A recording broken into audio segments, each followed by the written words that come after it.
He played the long game, and Cristiano Ronaldo has finally got his revenge on Norwich City for that 2-0 defeat at Carrow Road in April 2005. 16 years ago, CR7 was back in Norfolk, 5-time Ballon d'Or winner. He's won the Euros, become a legend with Real Madrid, but he came back to Norwich and got his revenge. Welcome to this week's edition of the PinkUn Norwich City Podcast as we look back on Manchester United's very narrow 1-0 win over Norwich City, thanks to a pretty cruel penalty decision dispatched expertly by Mr. Ronaldo, 36 years old and still the star of the show. Dave Freezer here alongside Paddy, Davitt and Connor Southwell. We also come to you in association with Future Radio 107.8 FM, and 3 games in 4 without a goal now, Pad. But I think, considering when you reflect on that, there's still a fair bit of positivity around about how Norwich are progressing at the moment.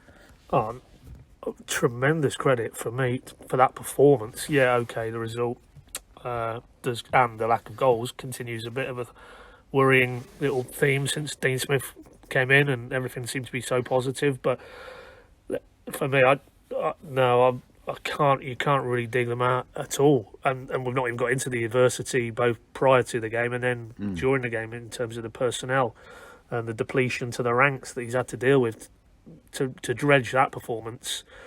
And of course, no doubt this will be portrayed in national circles as United didn't play well, United didn't turn up, United weren't at the races. But you have to give credit to Norwich, I think, for nullifying a lot of what they could have been about, because you still looked at their team sheet at kick-off and thought, wow, they've got some amazing attacking players, real depth of talent, but not a bit of it. Norwich, and we will get into the penalty award itself, but over the entirety of the piece, more than merited a draw. And you could argue David De Gea made some excellent saves in that second half. Could have been another famous win over a team from Manchester, but That's what tends to happen when you're down the wrong end and you come up against these high-profile teams and individuals as well. That just in those key moments, you don't get the decisions, and definitely a sense of a hard-luck story tonight. Because I thought, arguably, I'm trying to just sort of click back now since the Southampton game under Smith. I think that was as good a performance, I think, to rival any of the previous ones for me, given the level of opposition. And all it was missing was, which we've heard already too often this season and in recent times under Smith, is that attacking cutting edge. If they'd had that, they win this game for me. And what that would have done to transform the kind of scene in terms of the league table, because that would have put them really back in touch. As it is, a lot of positives and plaudits, but ultimately no points, and that's the frustration, I think. Yeah, as we record Saturday evening, Burnley and Newcastle both play on Sunday, but Watford lost on Friday, so Norwich, whatever, are going to finish the weekend 3 points from safety. But Leeds and Southampton both lost today as well, so it's still pretty tight down there. And I think, I did say to you before before kickoff, didn't I, Connor, that as long as they win one of these 2 games, then they're going to be fine. They're in a good place. But they now go into the Villa game against a refreshed Emi Buendia, dare we say it, looking a little bit, they were running on empty towards the end of this one, weren't they? Because they made 5 changes, most of those were enforced, and they're sort of down to the bare bones a bit, aren't they? Yeah, and that's what makes, for me, the performance all the more impressive. When you look at the players they didn't have available, even down to Rashica and Norman, influential players in their sides. You've got your captain coming off after 21 minutes, and then to produce the level of performance that they did, the standard that they did. And Paddy's right, nationally there's going to be a lot of talk about what Manchester United didn't do, but for me there should be a lot of talk about what Norwich City did do and the circumstances in which they did it. That is the most impressive thing. And we've been on here before this season talking about ways to lose football matches. If you're going to lose a football match, that is the way to do it. Fully committed, hard-working, giving a performance to your supporters. And I know Dean Smith says he doesn't want to be a glorious loser, but ultimately the more performances they can produce, the more likely they are to get points. And if they can replicate that level of performance, and I think you're right in the question you asked to Pad, really, in terms of the performances, they are improving. They are showing a lot more solidity at the back. There were points where I looked at their defensive shape and it was vastly improved to what it was a month or two ago. It's now just about, okay, with Dean Smith's, if we're using Dean Smith's checklist, they're harder to beat. They're hard working. They're organised. Carrow Road's a difficult place to come. Now it's just about adding the final bit, which is about the quality in the final third. And he said in his analysis that there were a couple of times they worked an overload and just didn't make the right decision, or quality was lacking.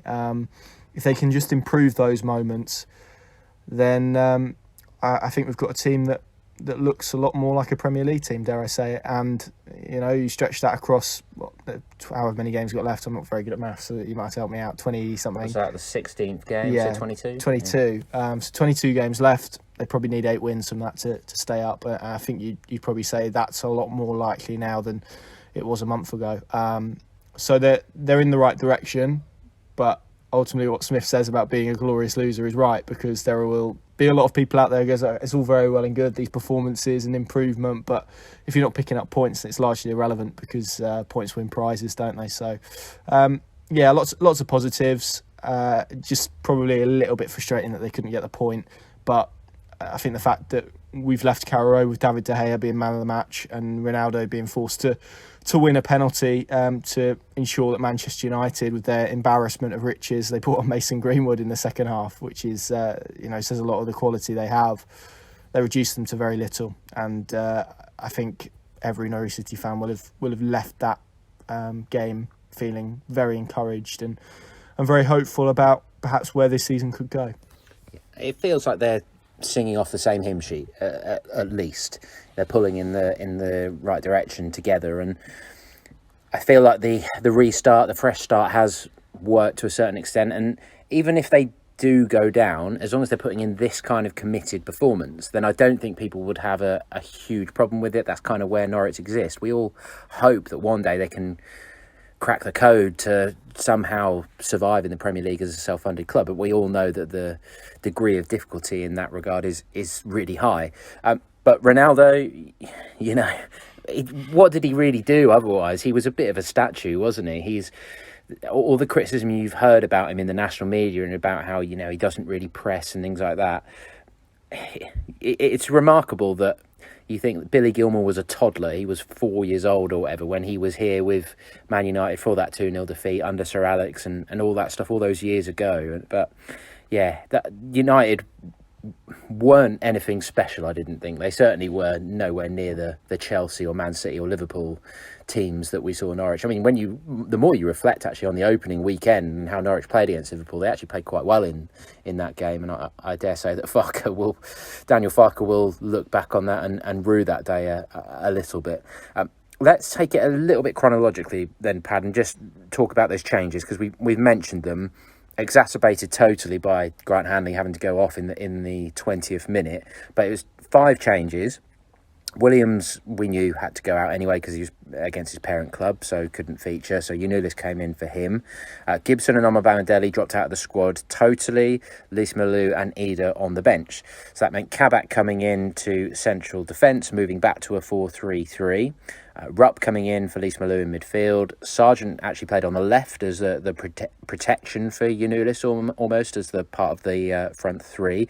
And then the surprise, Shemet Poeta, came in on the right wing and did okay, but we'll come back to that. So what was sort of the latest that Smith was able to say after the game, given that there's such a tight turnaround? It's only 3 days. I mean, Norman, ahead of this one, they were hoping might be back involved. We even saw Sam Byram on the bench today, didn't we? So yeah, there's a lot to digest. A hell of a lot, yeah. I mean, try and take it from Friday morning when Smith did his pre-match, and Rashid, we know probably not going to see him until early in the new year with a groin issue.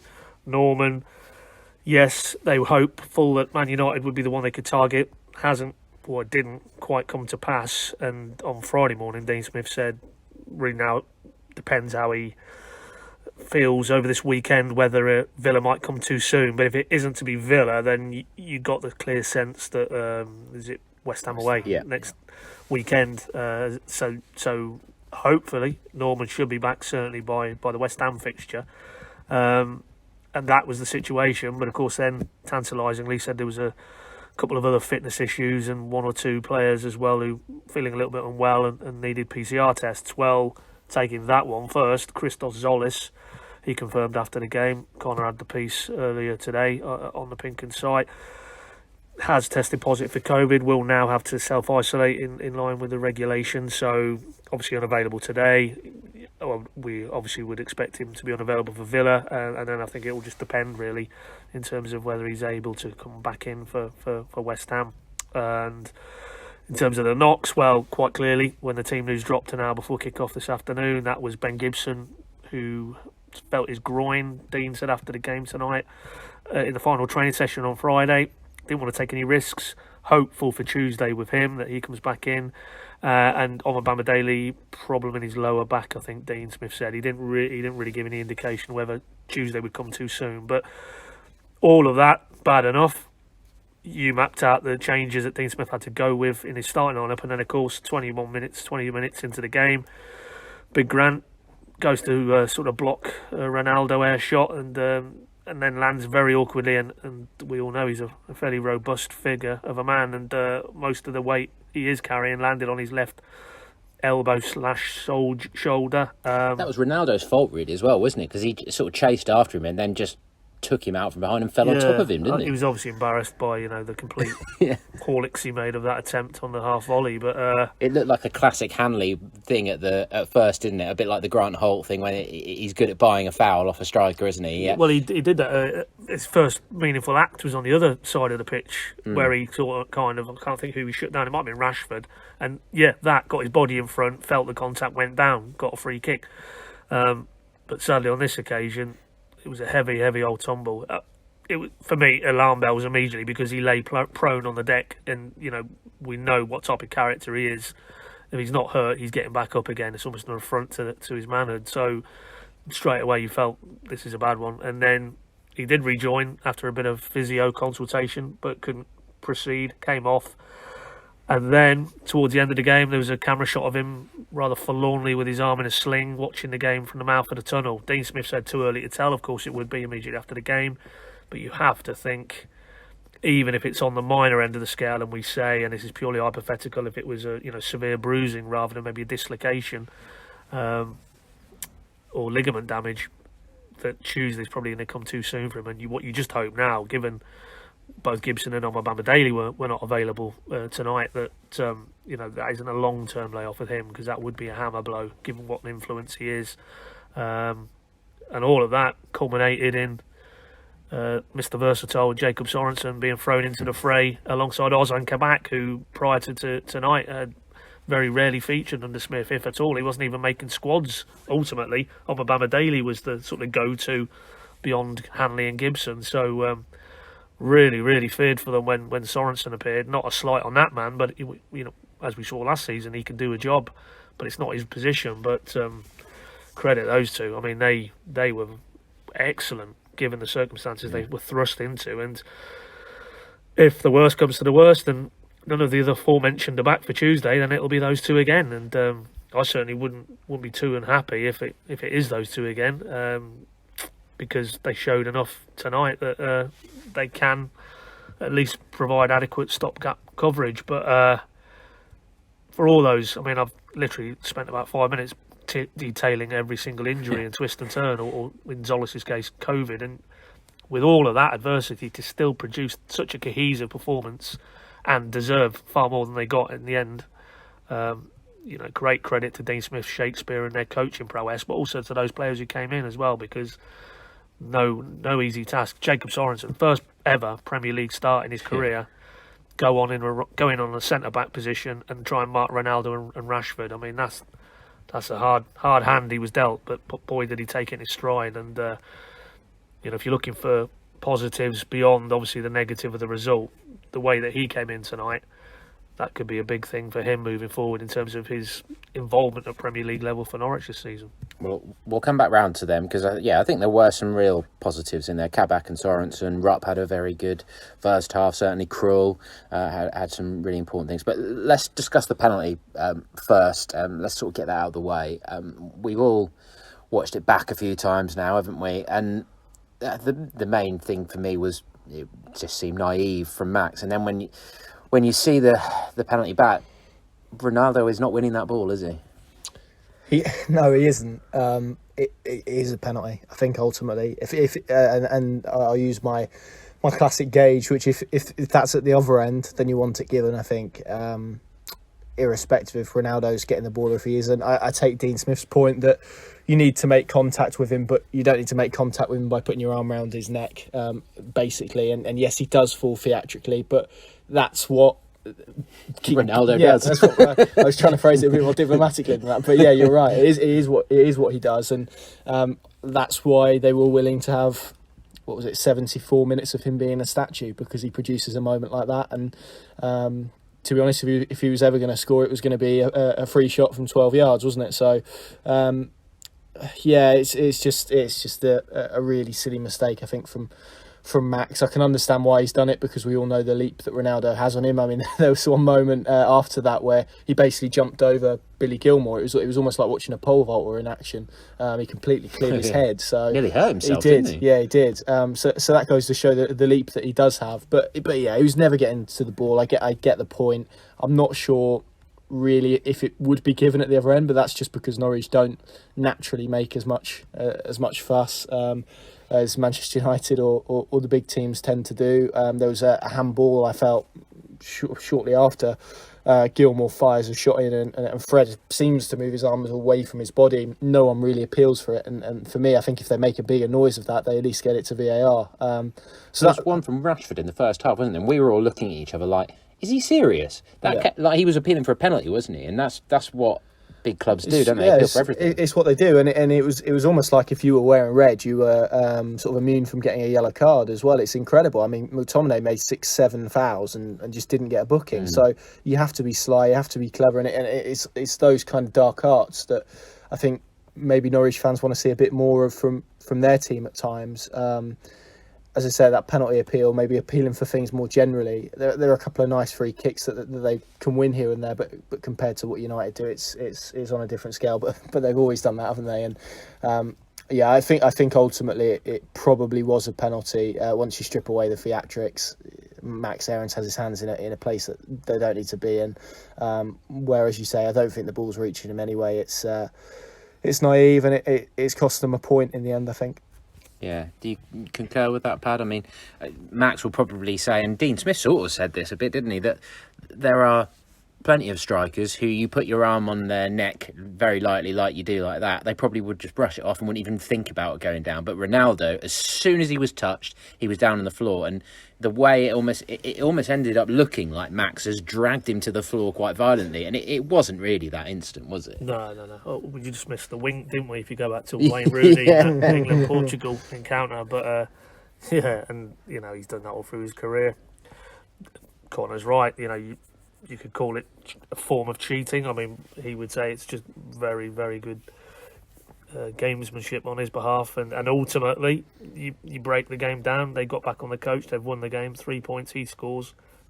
He's decided that game, really, both in terms of the act and then the cool penalty. He was never in doubt, was it? As good as Tim Krul is at stopping penalties, that's something else when it comes to taking a spot kick. So yeah, Max will be frustrated, I'm sure, when he sees that back, because he didn't need to make that challenge. And I haven't seen that many replays, actually, but it felt like he got himself a bit too deep in his own 6-yard box and then panicked. It was my next word, because he knows it's Ronaldo and he knows he's got the potential in the air. I mean, he's brilliant in the air. Some of the headers he scored are phenomenal, but I think the trajectory of that ball, when he sees it back on the telly, Max, he will know that he could have let it just basically flow over his head and it would have fell out the far side. It would have been a goal kick and on you go. And I'd agree, but for that, the minimum that he got is a point, and who knows, they might just have managed to get up the other end and take one of those chances that sadly De Gea proved the last line of defence. But Yeah, it's a tough lesson. It's another reminder, that at this level you can do so many things right, individually, collectively, but just in those key moments, the right decision at the right time, the right action, whatever it is, whether it's the decision or whether it's the pass, the shot, the tackle, whatever, you get away with that in the Championship. You don't get away with it against this level of player.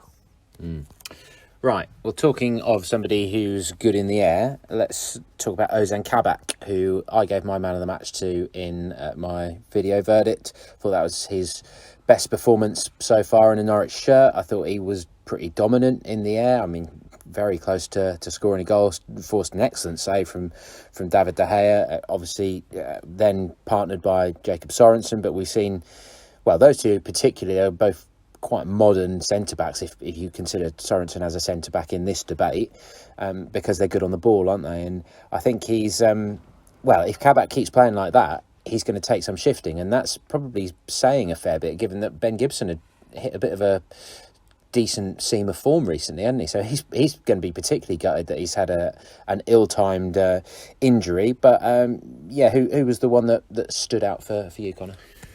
Yeah, Kabak definitely won. I would agree with you. I thought Rupp was very good in the first half. Sorensen as well. He's like the human equivalent of polyfiller, isn't he? He just if there's a hole, he'll fill it. It doesn't matter what position it is. You could go with some very very different analogies, but let's stick with polyfiller. Yeah, let's go with it. She's completely thrown me off now. I was trying to think of who else there was. I thought collectively there weren't too many players that were probably below level, but as Pad says there, it just shows how much energy and quality you have to exert to win a game of football at this level, and how high the bar is as well, because they can produce a performance like that and still lose 1-0 ultimately. So whereas in the Championship, that level of performance would win you a lot of games, probably the majority of games in the division. So that's kind of where they are in the difference at the moment. But yeah, I would agree on Kabak. He's someone that we've not seen. I think we've kind of said that certainly from the team selections that Dean Smith has picked, he went to a free last weekend. Kabak wasn't one of those three. That would indicate that he maybe isn't as high up in his thoughts as maybe he would like to be. He's a bit of an enigma, I think, when he plays. Decision making wise, he can still be quite raw.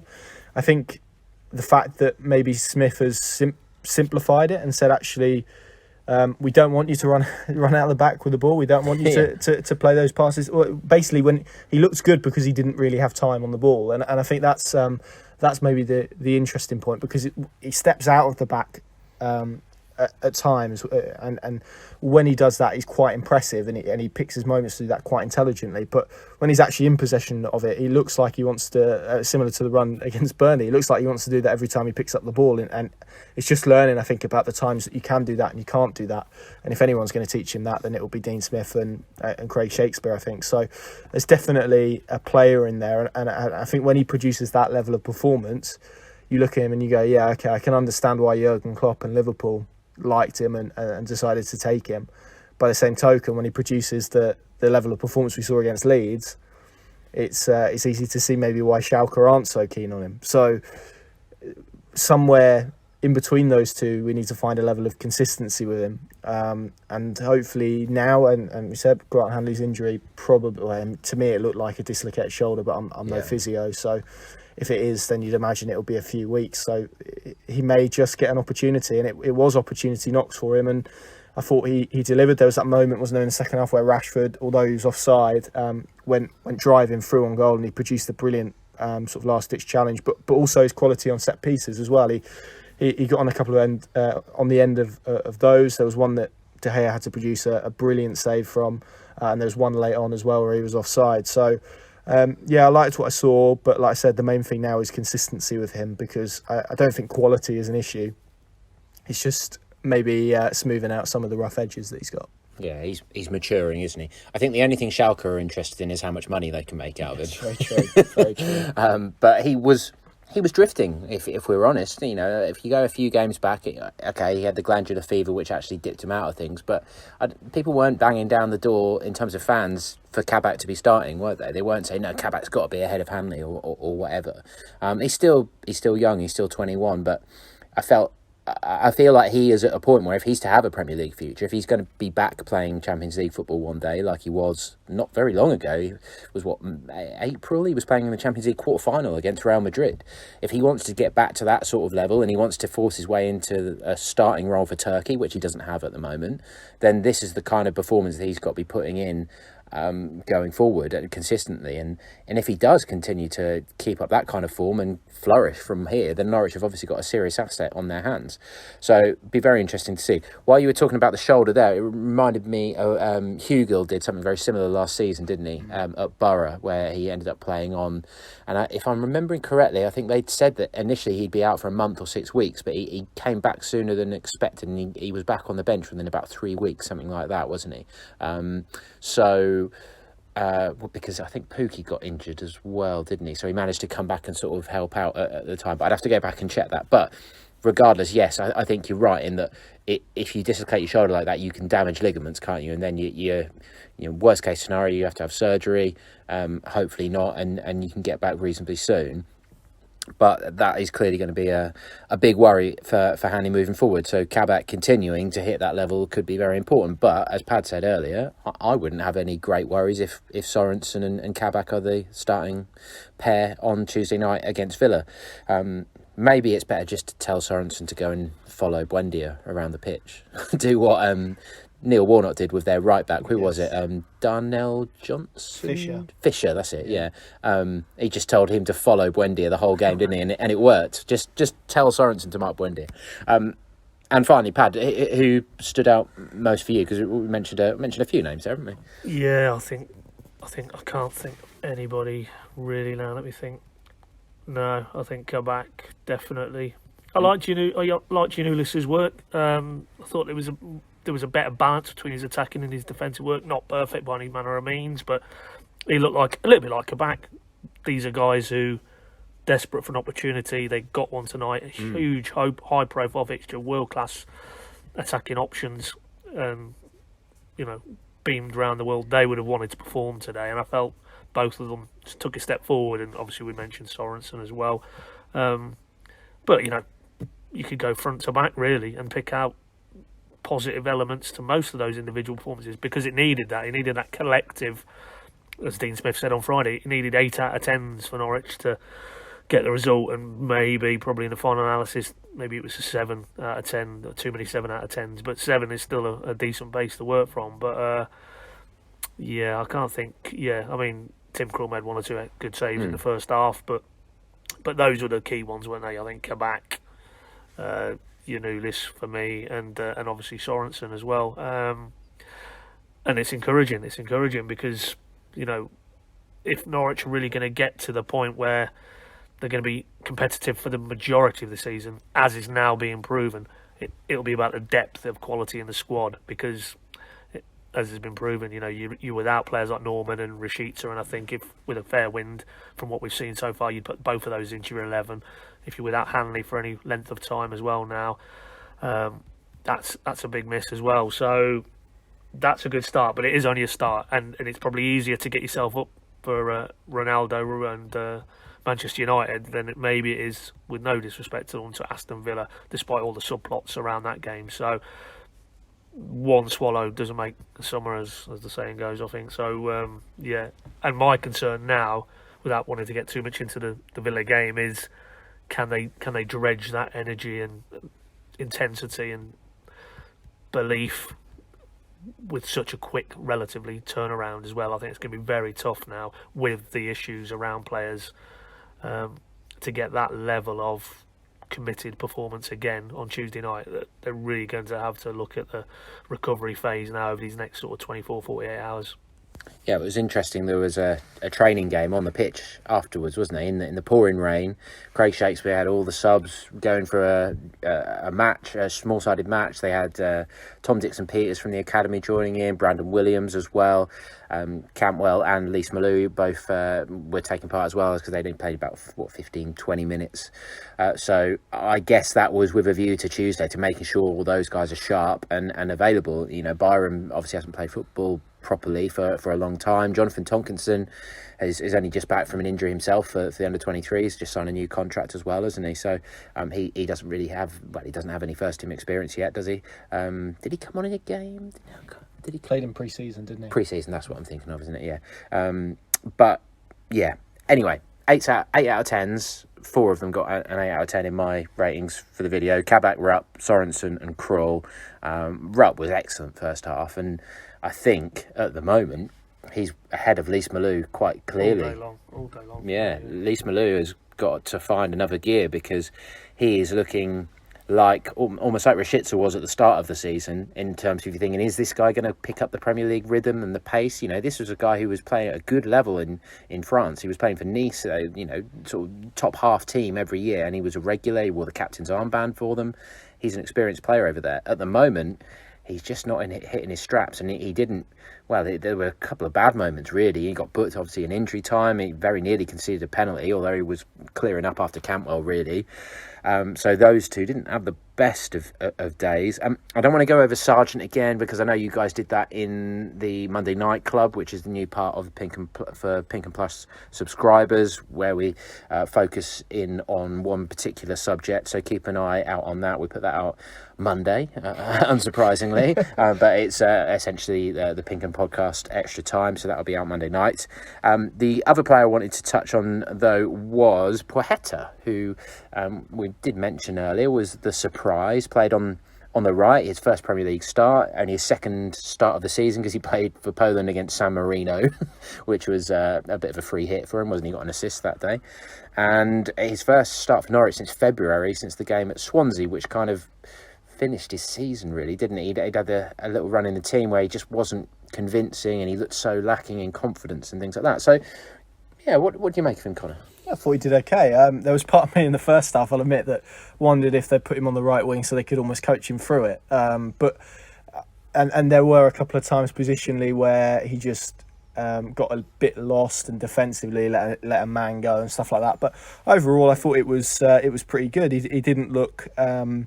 He didn't look out of place, I would say, on that right side. There was a lot of good work, particularly going forwards. There were a few nice touches that just created a little bit of space, if not for himself, then for others. So, yeah, I think he should be sitting at home in his slippers, watching Match of the Day, feeling quite pleased with himself tonight. I think he's more of a kimono and what are they called, like the hotel slip-on ones. I can see the ponytail comes down, he swishes the hair. Yeah, that would be him relaxing. He'd need something soft on his feet, wouldn't he? Because he's quick. Yeah. But we digress. Yeah, I thought it was it was solid, if not somewhat unspectacular. But yeah, again, the issue we're looking at probably is when it comes down to real quality in the final third. He's not the issue, and I don't want to make it sound like he's the issue, but I'm also not really convinced that he's the solution or part of the solution either, unfortunately. And there is still a rawness to him, and I know Smith said after the game that they've been doing a lot of work with him, and I felt you could see that. So yeah, I think he should be encouraged, but I still think that we need to see a bit more if we're going to be talking about Emi Buendia in a Premier League team on a consistent basis. But I would say I probably feel more encouraged now than I did, as you said, in the back end of last season when we saw those performances, and he didn't really look where they needed him to be. Probably same again, but I'd probably say he's closer now than maybe he was. So maybe that's a testament to the work that Dean Smith and Craig Shakespeare have been putting in, and him as well, for his application. So yeah, I think he'll be pleased overall. Absolutely. Well, it will be interesting to see where he goes. At least he has shown that he can contribute, because some good corners. He did actually create a few bits and pieces, didn't he? But yeah, far from perfect. But you'd think that pace would be an asset off the bench at the right time. But we're in a tough little run of games here. Villa on Tuesday night. It takes on a pretty big significance, really, when you go to West Ham next Saturday and then Arsenal Boxing Day back at Carrow Road. This is tough run of matches. You've got Palace and Leicester, I think, are the two games before we break off for the FA Cup, which is Charlton away on a Sunday, January the 9th, I think that is, off the top of my head, isn't it? So that's going to be, you'd say it's an opportunity for a Premier League team to get through if they want to, but I don't think it's going to be top of Dean Smith's priorities, to be perfectly honest. Welcome to the new normal. Hello, and welcome to this series of Unfinished with me, Charles Thompson. Welcome to Weird Norfolk. Welcome to this week's edition of the PinkUn Norwich City Podcast. From true crime to football, politics to folklore, for more great podcasts from Archant, head to audioboom.com/channel/Archant.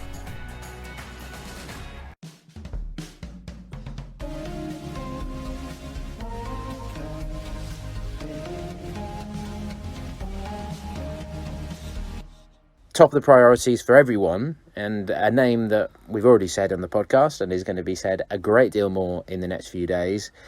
Emi Buendia is coming back to Carrow Road. Now, I'm always fearful of these situations, Pad.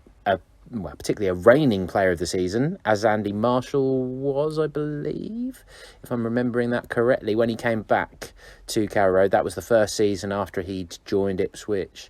And yeah, he'd left as player of the season on a free to join Ipswich. And I always remember that day because I was in the Barclay that day, and he was given absolute pelters, I believe is the common phrase. The Barclay tore into him from minute one when he trotted out onto the Carrow Road pitch and just abused him mercilessly throughout the game, calling him Judas and all that sort of stuff. He was public enemy number one. And what happened? He played a blinder. I think, if I'm remembering correctly, Ipswich won 2-0 that day, and Marshall was man of the match. So, we know Emi loves the spotlight. One way or another, I am convinced his name is going to be in the headlines on Tuesday night. Which sort of headlines do you think it'll be?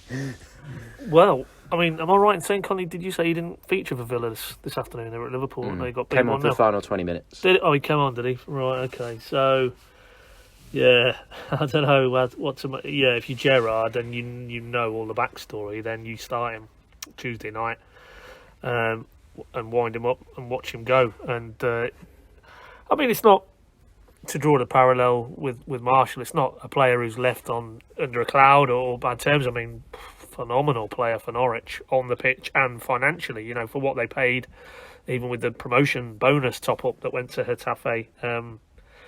Many, many more millions of pounds came the other way with that summer transfer to Villa. So, from a financial point of view, from a football point of view, Emi Buendia was brilliant for Norwich. So, I would imagine, and as you rightly said, Dave, the fact that he was voted player of the season, the Norwich fans, the majority of anyway, at least, shared the same opinion. So, okay, he made it quite clear that maybe he felt his time was done and he wanted to move on.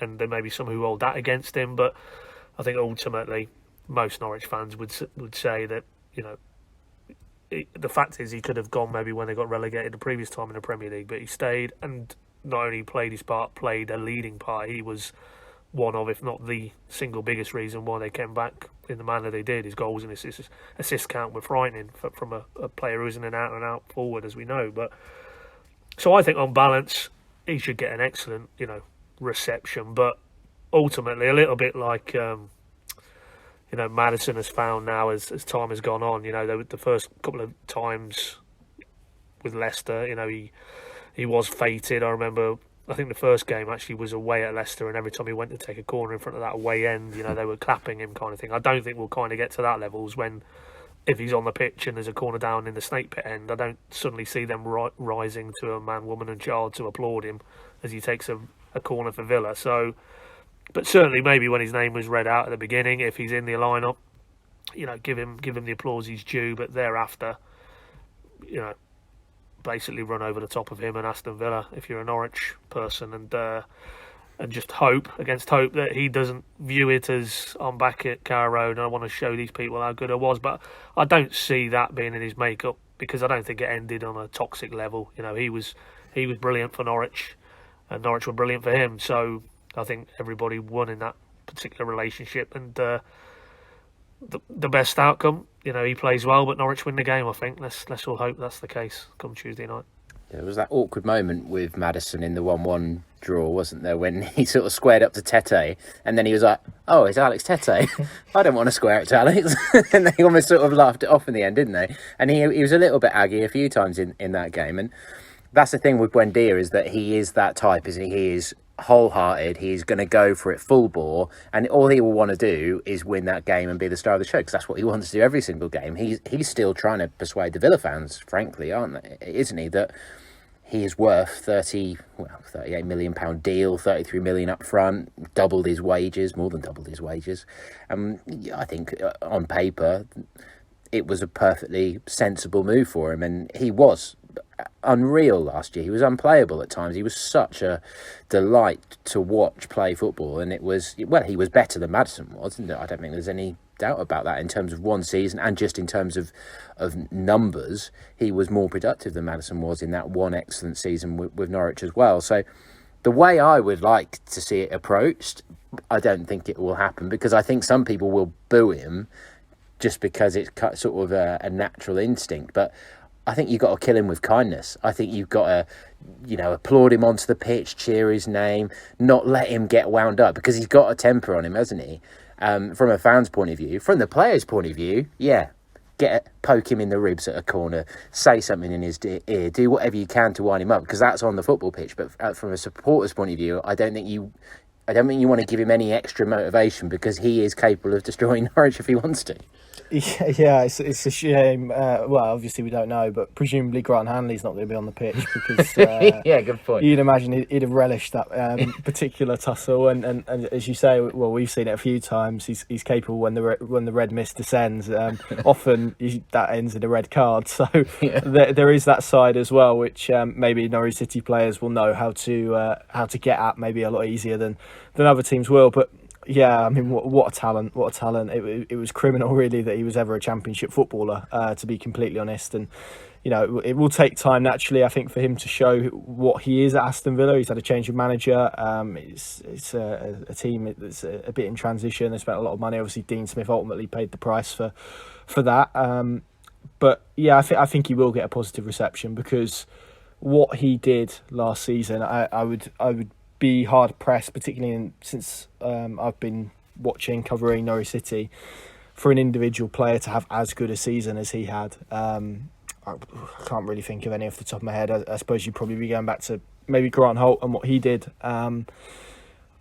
Wes Houlihan maybe as well, but individually, I think Buendia was superb. But yeah, hopefully it ends in a red card and a Norwich win. I think that's what most people will be hoping, and then once he gets sent off, you can give him the nice standing ovation. I could just see it now. You think of all the joy when Lambert got sent off, because that was a totally different one, because that had become sort of hatred. This one would just be hilarious. The Norwich fans would be just so delighted to see him, and I can see him throwing his hands around, stropping around, turning the air blue, swearing at Max Aarons or whatever. Because they had a bit of a tempestuous relationship at times, as we heard behind closed doors, didn't we? When they got a bit sweary at each other sometimes, when Emi hadn't tracked back or whatever. But just after he's elbowed someone or he's tackled someone stupidly or whatever, the whole of Carrow Road would just be in fits of laughter, wouldn't they? While he stropped off the pitch, because it would just be the most inevitable thing to happen. And if it does, it would be exceptionally funny. But ultimately, of course, you just want Norwich to win this game. You want Emi to have a bad game and it's sort of to go without incident and not have to worry about it. But once it's out of the way, other than the Villa Park game as well, I'm sure Norwich fans will be, on the whole, hoping that he does go and play for Argentina and that he does go and play at the top of the game, because he's got the ability to do it if he can keep his head together and keep his cool. And that is maybe what we'll start to see a bit of a sign of. If he does go and do something stupid like that, he's going to really mark his card in a bad way with his new manager, which is Steven Gerrard, who isn't going to take any rubbish from Emi Buendia, is he? He is a legend of English football in the Premier League. To him, Emi Buendia has got to win him over and really make his mark at Aston Villa. So it'll be really interesting to see what happens. But it's certainly going to be a good spectacle, and it's certainly a match which means a great deal to both teams as well. So we will, of course, be building up to that from Monday morning, from when Dean Smith has his press conference. If you haven't already got stuck into PinkUn Plus, then please do. You've probably heard us speak a fair bit about it in the last couple of weeks. We've not mentioned it, Dave. Not mentioned it. Everyone mentioned I it? don't think so. Yeah, it's Very rarely, very rarely. PinkUn Plus, $1.99 a month or 20 quid up front for the year. You'll be noticing if you're already subscribing, or if you're not, that more and more stuff is now moving behind the paywall, as it were, becoming more exclusive to PinkUn Plus. So Paddy's pointers today, the NCFC live blog, 6 things will be on Monday morning. You'll start to get the rhythm of it. And if you're still sticking with the old websites, where of course the match report was still on there, starting 11s, the news will still be on there essentially. If Norwich sack the manager, if they sign a new player, that will still be on the websites. But I think in the weeks and months to come, you'll start to get the rhythm of that, and you get the first 60 days free anyway. So it's worth giving it a try. But for now, Pad, Connor, thank you very much for your thoughts. As I mentioned earlier, watch out for the Monday Night Club, which will be the bonus part of the PinkUn podcast, and we'll drill down into more of the big issues. But for now, this was the latest edition of the PinkUn.com Norwich City Podcast in association with Future Radio 107.8 FM, and we will catch up with you very soon.